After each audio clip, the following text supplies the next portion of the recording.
繼續落到嚟2023年 MC 第6題啊，77% 人答得啱，每9個入面咧有7個答得啱㗎啦。咁所以咧，我哋睇一睇啦，呢題又係解呢個不等式 inequality 啊。咁首先啦 x 減3係細過-5啦，咦點解轉咗色嘅？所以擺翻佢咧 x 係細過咧-2嘅，咁呢個第一個啦。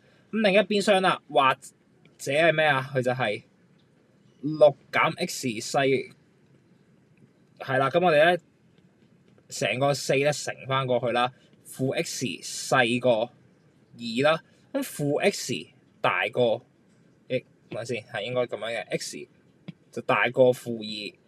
咦？咁我哋咧呢題比較特別喎，大家望到啦，佢細過-2又得，大過-2又得，咁我哋點處理咧？如果你畫翻個圖出嚟啦，呢個叫0啦，呢個叫-2咧，我哋就發現咧好特別第一個位咧，佢係左右咁樣計咧，呢啲位置啦，呢啲位置都全部計得，只不過佢有咩係唔得咧？因為我哋中間係用畫啊嘛，兩者都得嘅時候，但係唯獨係-2唔得咯，因為佢唔能夠等於-2啊嘛，佢只可以大過-2或者細過-2。所以個答案咧今次特別啲啦，係 D 呢個答案嘅，唔能夠等於-2啫。